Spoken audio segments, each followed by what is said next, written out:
Hola, agradecido de poder estar de nuevo por acá. Espero te encuentres bien, yo lo estoy. En el video anterior te mostré que la lucha entre el bien y el mal está presente en todas las actividades humanas y que los quehaceres directivos no son excepciones a esa regla general. Asimismo, te enseñé el error de utilizar como sinónimas las expresiones estilos de líder y tipos de líder.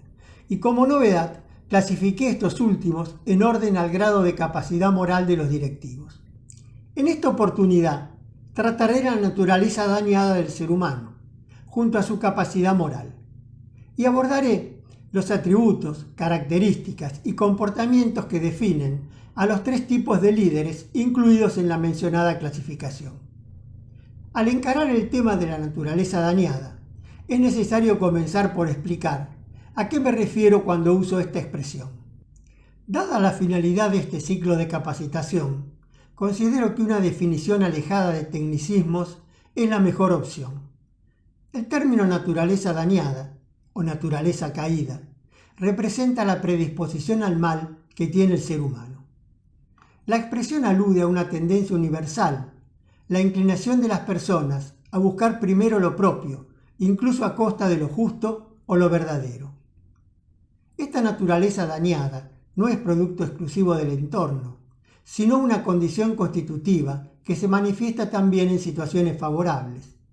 Una inclinación negativa que aparece aún cuando la persona identifique con claridad qué es el bien y qué es el mal. Vencer esa predisposición al mal es una responsabilidad personal de cada ser humano. La comprobación empírica de esa inclinación no requiere observar estados de maldad extrema ni psicopatías. Basta con mirar honestamente la experiencia humana cotidiana. La naturaleza dañada puede ser observada desde perspectivas teológicas, como el pecado original, filosóficas, como la inclinación intrínseca del ser humano al mal y a la transgresión, o científicas, como la predisposición genética, neurológica o evolutiva con tendencias al egoísmo, la violencia o la autodestrucción. En consecuencia, expondré muy brevemente esos tres puntos de vista. 1. Enfoque religioso. Esta es la perspectiva más difundida y popular, con un gran número de seguidores y negadores. Se basa en la aceptación por fe de la verdad revelada. En el marco de la tradición judío-cristiana, la expresión naturaleza dañada remite al relato del pecado original narrado en Génesis capítulo 3, donde Adán y Eva desobedecen el mandato divino. En el relato aludido, Dios prohíbe a Adán y Eva comer del árbol del conocimiento del bien y del mal. La desobediencia consiste en que Eva, tentada por la serpiente, come del fruto y luego se lo da a Adán. Este acto rompe la confianza con Dios y se interpreta como la entrada del pecado en la naturaleza humana, lo que da origen a la llamada naturaleza caída. No se trata solo de una infracción, sino de una autodeterminación del ser humano al margen de Dios. El árbol representa el límite moral que separa la obediencia de la rebelión y al mismo tiempo la posibilidad de conocer el bien y el mal por experiencia directa, no por confianza en Dios. El fruto, comúnmente representado como una manzana, aunque el texto hebreo no lo especifica, simboliza el deseo de autonomía, el impulso de definir el bien y el mal por uno mismo. No es un simple alimento, sino una transgresión con consecuencias espirituales y ontológicas. La serpiente es la figura que induce la ruptura. En la tradición judeocristiana simboliza el tentador, el agente que siembra la duda respecto de la palabra de Dios. Posteriormente, se la asocia con Satanás. Representa la inteligencia desviada, la seducción del poder y la voz que incita al ser humano a colocarse en el lugar de Dios. Este acto de transgresión no solo implica una falta puntual, sino que introduce una ruptura ontológica en la relación entre el ser humano y Dios, con consecuencias que se extienden a la interioridad del sujeto, a su vínculo con los otros y con el mundo creado. Desde la perspectiva teológica, esta caída no anula la dignidad humana ni su libertad, pero introduce una inclinación al mal, una tendencia estructural hacia el egoísmo, la desconfianza, la mentira y la violencia. San Pablo lo expresa con contundencia en Romanos 7:19. No hago el bien que quiero, sino el mal que no quiero, señalando la tensión interna que define la experiencia moral del ser humano. Esta condición caída, heredada por todos, no elimina la posibilidad de redención, pero marca una herida originaria en la naturaleza humana, cuya superación requiere intervención divina, conciencia ética y trasfondo personal. 2. Enfoque filosófico. Varios pensadores a lo largo de la historia han abordado la idea de una inclinación natural al mal en el ser humano. En esta línea se han planteado distintas formas de ver la inclinación al mal. Como herencia espiritual, San Agustín; como condición natural, Hobbes; como estructura moral deformada, Kant; como voluntad egoísta, Schopenhauer; como estructura psíquica, Freud; como falta de pensamiento y juicio, Arendt. Desde una mirada antropológica, el relato del pecado original se puede abordar como un mito fundacional, es decir, como una narrativa que expresa en forma simbólica verdades profundas sobre la condición humana. En múltiples culturas, el árbol es símbolo del eje del mundo, un conector entre lo celestial, lo terrenal y lo subterráneo. Representa el acceso al conocimiento profundo o sagrado, pero también un punto de peligro. Quien lo toca sin permiso rompe el orden establecido. El fruto prohibido suele encarnar un poder reservado a lo sagrado, el conocimiento, la inmortalidad o el despertar de la conciencia. Comerlo implica cruzar un umbral, un acto iniciático que transforma al ser humano. En este sentido, el mito no juzga moralmente la acción ni la rechaza. Presenta el acto de ruptura como un momento decisivo que inaugura la conciencia y la autonomía del ser humano, dando origen a la libertad, al sufrimiento y a la historia humana. En muchas tradiciones, la serpiente es ambigua. Puede ser símbolo de sabiduría, de renovación, por su capacidad de mudar la piel, pero también de astucia, tentación y caos. Es la mediadora entre el ser humano y el conocimiento prohibido. En el mito del Edén, la serpiente no solo inicia la transgresión, sino que introduce el conflicto entre el orden establecido y la voluntad humana.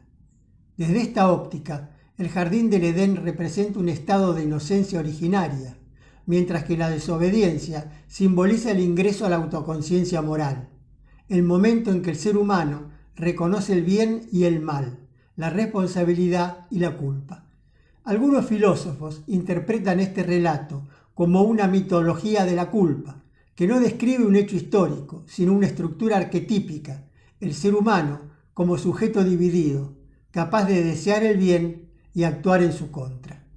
En este sentido, la naturaleza dañada no es un defecto accidental, es una expresión simbólica de la ambigüedad constitutiva de la libertad humana. Desde esta lectura, el mito cumple una función esclarecedora. Muestra que la ética no parte de una neutralidad moral, sino de una condición atravesada por el conflicto, el límite y la necesidad de orientación trascendente o racional. 3. Enfoque científico, biología, evolución y psicología conductual. Desde el punto de vista de la ciencia, la noción de naturaleza dañada puede analizarse en clave evolutiva y psicológica, como el resultado de una herencia conductual ambivalente. El ser humano, como especie, ha desarrollado a lo largo de su evolución una serie de patrones conductuales, como la agresión, la competencia, la territorialidad o el tribalismo, que fueron adaptativos en contextos de lucha por la supervivencia. Estos comportamientos, si bien funcionales en determinados entornos, pueden manifestarse hoy como formas de egoísmo, dominación o exclusión, especialmente cuando no están modulados por estructuras éticas, culturales o institucionales. Desde la psicología evolutiva se reconoce que la mente humana no fue diseñada para la verdad o la justicia, sino para la supervivencia, lo que explica por qué ciertas distorsiones cognitivas o reacciones emocionales desproporcionadas son comunes. En este sentido, la naturaleza dañada no es un juicio moral ni un castigo divino, sino la constatación de que la biología humana arrastra tensiones internas no resueltas, que requieren ser reconocidas, reguladas y encausadas para una convivencia civilizada. La naturaleza dañada, desde cualquiera de las miradas posibles, tiene serias implicancias en materia de liderazgo. Si aceptamos, desde la teología, la filosofía o la ciencia, que el ser humano no parte de una neutralidad moral, sino que arrastra una inclinación estructural al desorden, al egoísmo o a la desmesura, entonces el ejercicio del poder no puede ser visto como una simple función técnica ni como un espacio de neutralidad operativa. Toda forma de poder, y más aún el poder concentrado en la alta dirección, exponen y amplifican esa condición humana ambivalente. El líder no deja de ser humano al asumir responsabilidades. Por el contrario, lleva consigo sus límites, sus pulsiones y sus sombras. Si no hay un trabajo consciente sobre esa interioridad, el poder no revela lo mejor de la persona, sino lo peor. Desde esta perspectiva, el liderazgo responsable no se limita a lograr resultados. Implica también una lucha interior permanente contra las tentaciones que origina el poder. Y asimismo, contra la maldad, la desmesura, la soberbia, el orgullo desbordado, el sentimiento de impunidad o el autoengaño. Por eso, más allá de las competencias técnicas, es necesario comprender que el liderazgo plantea severas exigencias de carácter espiritual y moral. Cuando las organizaciones establecen la cultura del éxito como parámetro excluyente, los directivos terminan dando rienda suelta a sus naturalezas dañadas, bajo el disfraz de la eficiencia, el pragmatismo o la visión estratégica. Otro tanto ocurre en el plano personal y familiar del directivo, cuando los líderes desatienden y no controlan sus malas disposiciones interiores. Sentado el punto de la inclinación al mal del ser humano y sus implicancias en el liderazgo, paso a tratar su capacidad moral. A tal fin, me valdré de una definición construida por la inteligencia artificial, más precisamente por ChatGPT, que me parece es especialmente clara y adecuada para el desarrollo que sigue. La capacidad moral es la condición humana que permite a una persona reconocer el bien y el mal, elegir libremente entre ellos y asumir las consecuencias de sus actos. Supone conciencia, libertad interior y responsabilidad. El nivel de capacidad moral varía de una persona a otra y se expresa en los distintos grados de aptitud y de actitud que posea cada individuo para obtener regularmente el mayor bien posible a su alcance frente a las situaciones concretas que debe resolver, o, según el caso, evitar cooperar con el mal. La capacidad moral cobra valor cuando se la aplica a hechos humanos concretos. No basta con pensarla, estudiarla o entrenarla, hay que usarla en la vida real. De lo dicho se desprende que la moral es una disciplina práctica, un arte que se aplica cuando se enfrentan dilemas reales que involucran bien y mal. Como se suele decir, la moral nació con el hombre y la ética con la filosofía. Por lo tanto, la capacidad moral se manifiesta con el desempeño humano y lo hace desde el inicio de la humanidad. La moral exige eficiencia en la realización del bien. Las buenas intenciones son necesarias, pero no suficientes. Solo quien concreta regularmente el mayor bien posible a su alcance posee un alto grado de capacidad moral. Te advierto que para que puedas usar tu capacidad moral de manera razonable, debes ocuparte de que tu grado de aptitud moral y tu grado de actitud moral se encuentren equilibrados, evitándote así perjuicios y problemas innecesarios. En ese marco, un líder con alta capacidad moral logra que sus objetivos, decisiones, acciones y omisiones se alineen con el mayor bien posible para todas las partes involucradas o alcanzadas por su desempeño. Esto, lógicamente, sin perder de vista su posición ni su función. La capacidad moral no es un agregado ético a la dirección, sino una parte constitutiva de la función de liderar. Sin una elevada capacidad moral del directivo, el poder tiende al daño. Alinear el bien particular con el bien general es un aspecto importante para el líder de élite, secundario para el líder ordinario e irrelevante para el líder antisocial. Todo lo que una persona hace, en el plano personal, familiar, social o profesional, está asignado por el nivel de capacidad moral que posee.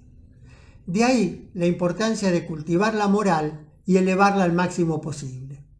En definitiva, el grado de capacidad moral de un líder determina sus objetivos, sus patrones de conducta, sus acciones y las herramientas que emplea en su gestión. Previo a formular algunas aclaraciones necesarias, voy a incorporar un listado de atributos, rasgos y procederes que caracterizan a cada uno de los 3 tipos de líder. Al respecto, ten en cuenta que difícilmente un líder responda a la descripción completa de un tipo particular. Puede, circunstancialmente, tener elementos o realizar acciones propias de las categorías a las que no pertenece.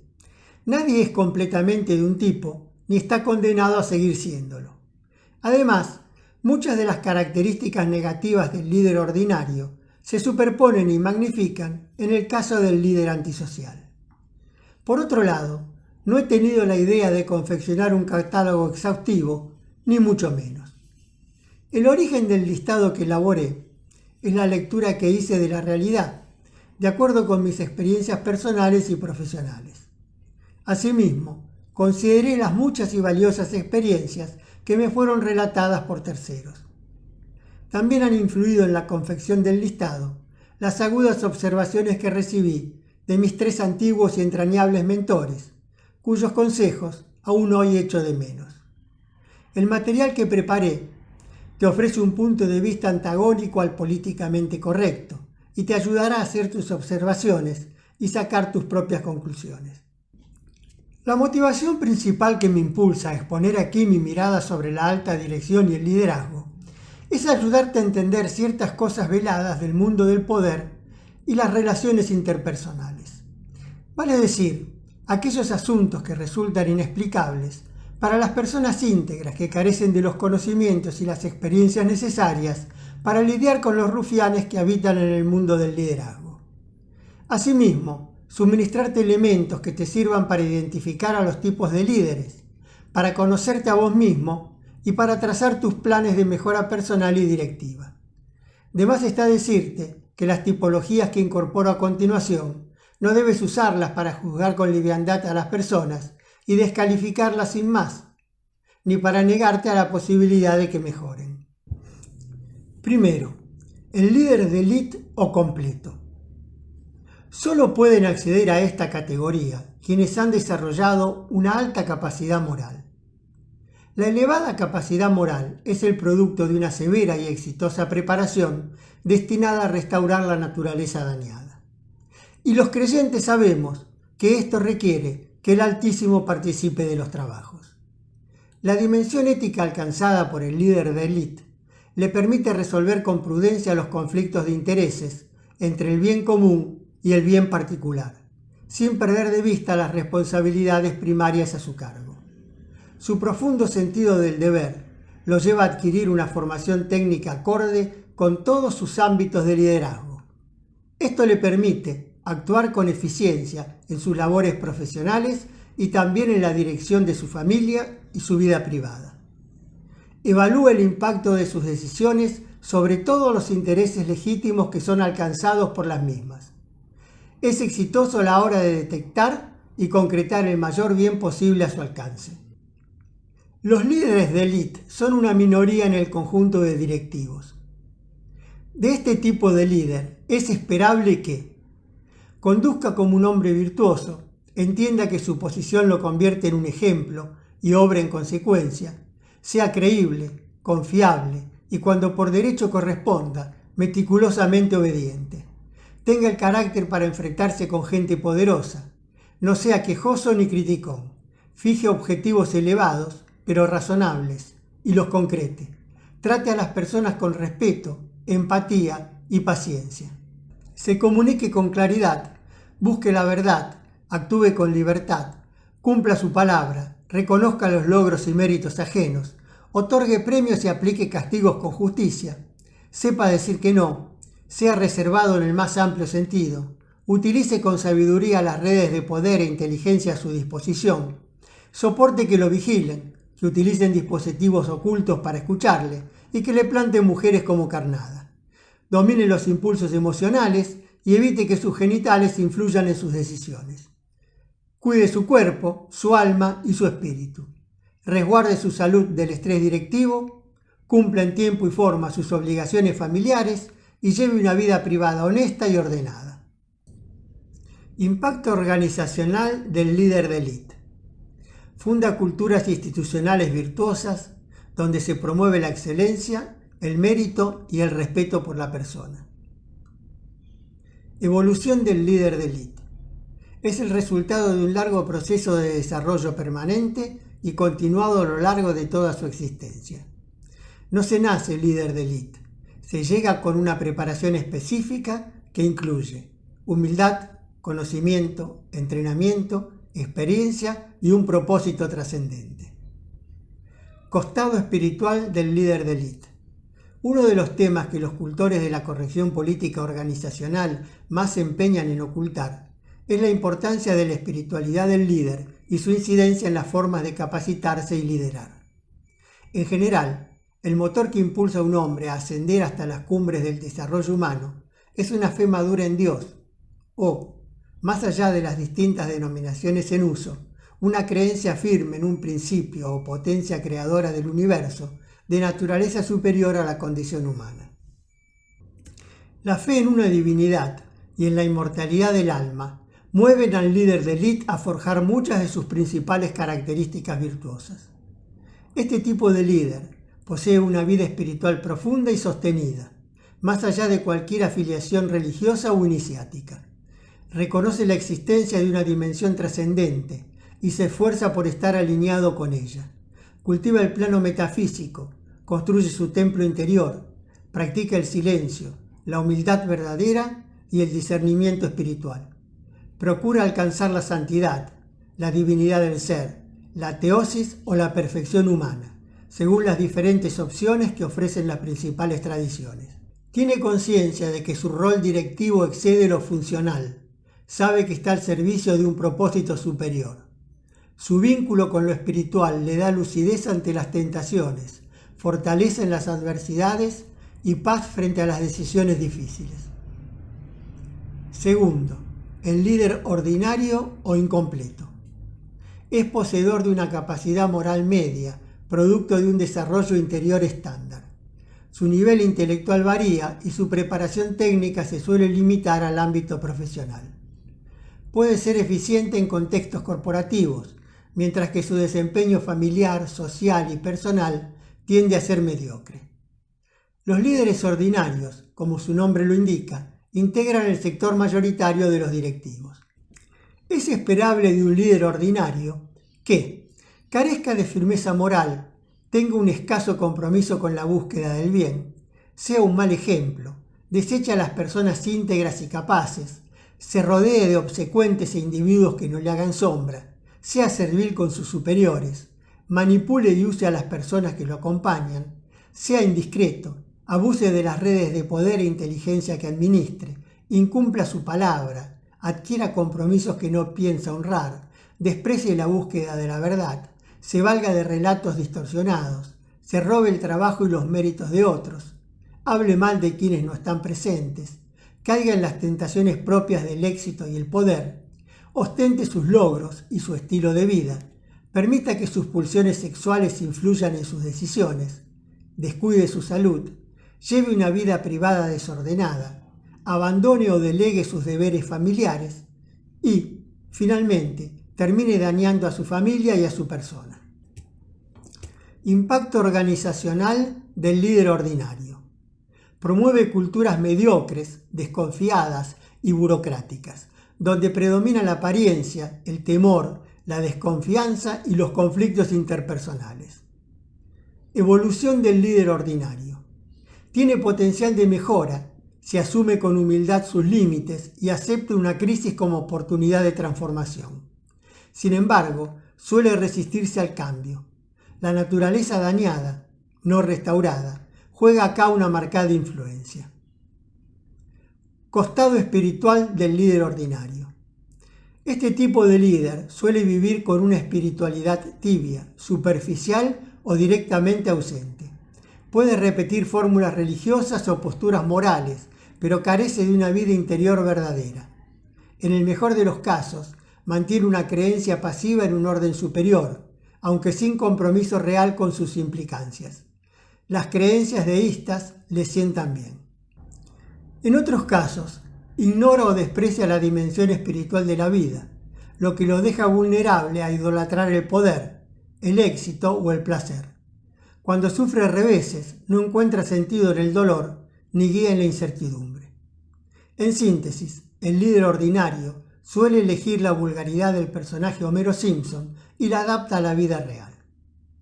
3. El líder antisocial o maligno. Este tipo de líder tiene una capacidad moral baja / muy baja. Suele superar al líder ordinario en inteligencia, astucia y malicia. Destaca por sus tropelías. Vive disociado de la búsqueda del bien, desprecia las normas éticas y legales y no duda en producir el mal o cooperar con él. De lo dicho se desprende que el perfil del líder antisocial incluye a personas con graves vicios morales, marcada insensibilidad emocional y disposición a infringir las leyes. Hay muchos más líderes antisociales de los que se conocen públicamente. Se esconden detrás de logradas máscaras de buenas personas o posiciones institucionales. De todos modos, está muy lejos el número de los líderes ordinarios. Es esperable de un líder antisocial que carezca de principios y valores, destaque como un hábil contendiente en la lucha por el poder, cuide su imagen, haga un arte del discurso moral, sea un experto manipulador, mantenga engañado a su entorno durante un buen tiempo, utilice las redes de poder e inteligencia a su alcance para vulnerar la privacidad de sus ejecutivos y allegados, haga pública información confidencial o privada de terceros cuando así lo crea conveniente, se muestre muy competitivo, se victimice en cada conflicto, traicione sin remordimientos, disfrute causando daño, actúe de manera abusiva, humille a sus subordinados y ataque su prestigio profesional, sepa reemplazar a tiempo a los integrantes de su staff antes que los ofendidos y perjudicados se agrupen en su contra, utilice a su secretaria como un arma eficaz, soborne a miembros de su entorno con obsequios, viajes y beneficios diversos, sea una pésima influencia para sus colaboradores y familiares, haga pesar su éxito y dinero frente a hermanos, antiguos amigos y ex compañeros de estudio, efectúa advertencias con tono amenazante y amenace anónimamente mediante terceros, integre una secta, utilice las llamadas ciencias o artes adivinatorias y recurra a la magia negra, engañe a su esposa, contrate prostitutas para él y sus colaboradores, incurre en actividades delictivas y casi con seguridad malgaste su vida y perjudique gravemente a los integrantes de su familia. Impacto organizacional del líder antisocial. Genera culturas de gran conflictividad, marcadas por el miedo, la traición y altas cuotas de estrés. Evaluación del líder antisocial. Es muy difícil su transformación. Solo una catástrofe personal que lo derrumbe podría abrir una rendija para su mejora personal, pero rara vez ocurre. Costado espiritual del líder antisocial. Vive espiritualmente disociado. Aunque algunos aparentan tener creencias religiosas, en su fuero más íntimo rechazan toda ley superior a su propia voluntad. Con poder y dinero se sienten invencibles. Se sitúan como centro del universo, negando en la práctica cualquier principio trascendente. Su alma, atrapada por el ego, la codicia o el resentimiento, se oscurece progresivamente y su conciencia se adormece. Algunos llegan a cultivar prácticas místicas tergiversadas o simbologías de poder que refuerzan su dominio sobre otros. Como dije, suelen contratar los servicios de adivinos y magos, con lo cual creen reafirmar su poder. La negación de lo espiritual no los exime de consecuencias, y tarde o temprano les llega la factura. Su caída no es solo personal y familiar, sino también existencial.